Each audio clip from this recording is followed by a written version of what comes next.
I know one ball player who played for a couple. He was a football player for a couple of different teams.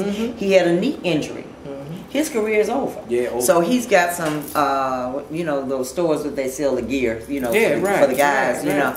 But the money that you were making then is not going over. And you need to know what to do with your money. You know, you have to know what the value of money is, because money can go through me faster than water. You rolled through. You told me you had some money roll through your hand. Baby, some money. I just went through some money the other day, and I looked. What did I do? But money, you know, money's not that important to me. Money is what you can do with it, and what you can do for other people, and what you can do, you know, for yourself to enjoy life. And I was still, like I tell people, we almost done. If I was lucky enough through the TV and made a few dollars, or even just with some investments or won the lottery, I sure couldn't tell you. Okay. I wear the same old suit. With a little T-shirt, I wouldn't flaunt it, because most people that I know could not handle that I got some money. Okay, they couldn't deal with it. Oh, I had to keep my mouth shut. Haters. Ooh. If you came into some cash, I bet you don't put it into this teacher center, because I'd be like, Mama, give me some money. No, my children would beat you to it. But what I'm saying though is that, you know, it changed the ball game. So sometimes, like the few millionaires or multimillionaires I've met, and in fact most multimillionaires, you would never know they got that kind of money. I knew the Mad Hatter. He owned an apartment in the same building that Oprah has on that East Lakeshore Drive.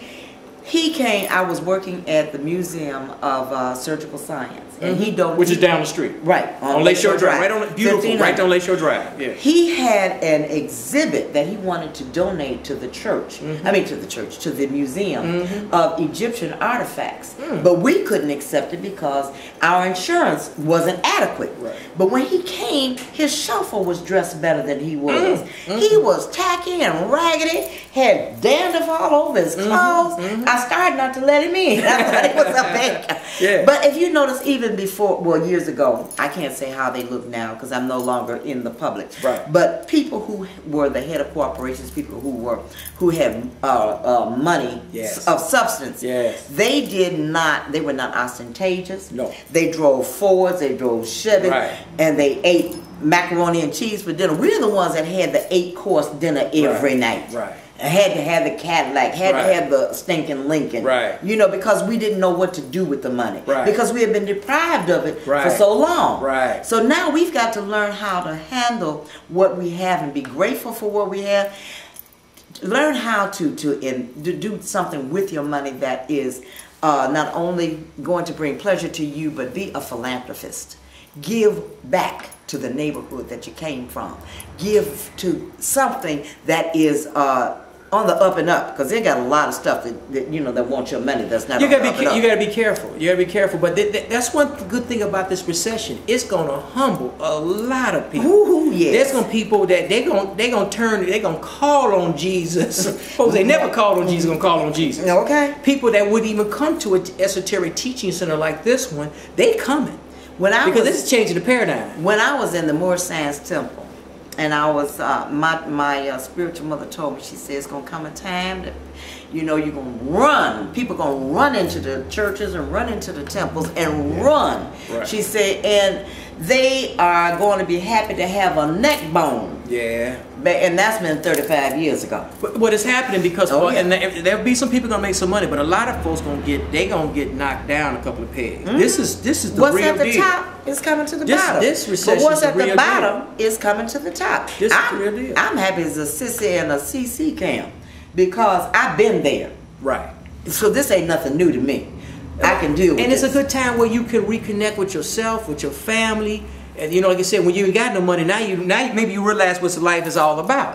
It wasn't about what's important. It wasn't about the wealth anyway. They can't take it with you, like they say when a man dies or whatnot. Say to ask his wife, "Baby, let me see that gold watch one more time before I go." You don't. When you get older, you don't care about that wealth. Okay. So when you're young, you have to understand that. And like I said, they tell you before the recession, they say you're supposed to have 3 to 6 months, or if you're lucky, a year's worth of money in the bank, cash in the bank, so you can survive the downturn.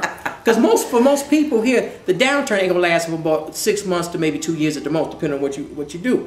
And so we were supposed to be prepared for these rainy days. And a lot of folks was rolling it, man. They was over leveraged. They were rolling it hot, and now they on their behind. I know a girlfriend who invested. A couple of people who invested in those funds that were the top guys at the top got all the money, and the people at the bottom, they lost their life savings. Yes. And you know what? Most of them roll with the punches.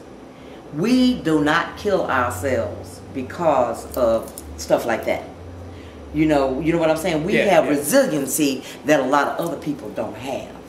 And I'm grateful to say that most of my friends who are experiencing some real severe financial problems have a lifeline. They have spiritual strength. Yes. A lot of them don't, but most of them do. And you're gonna have to rely on it, because if you rely on that materialism, and you're gonna be in bad shape.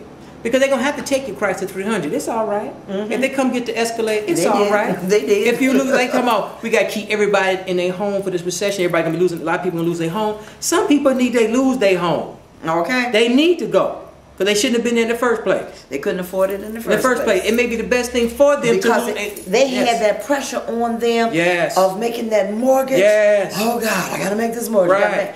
And if you take that pressure off, I mean, sometimes if you go to a $500,000 house and you got to live in a trailer for a couple of years, it may be the best thing for you.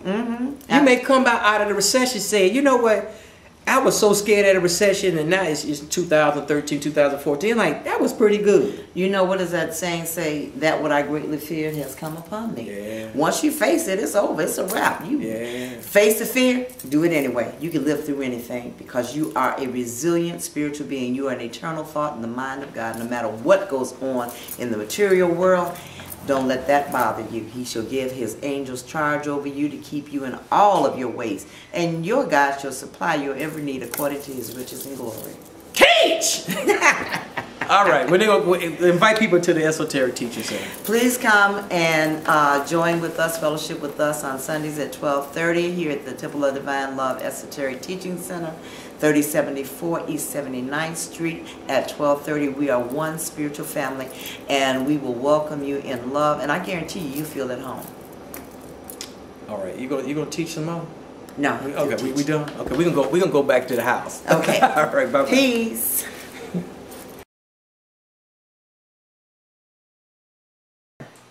In this changing times, people really need to be true to themselves, to be their authentic self. We have for so long been everything that we thought other people wanted us to be. Now is the time to be yourself. I've always been told that I give it to people in the raw.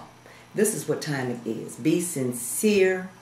There is no time for insincerity. There's no time left to hide behind the camouflage of what society has, the pigeonholes that society has placed us in.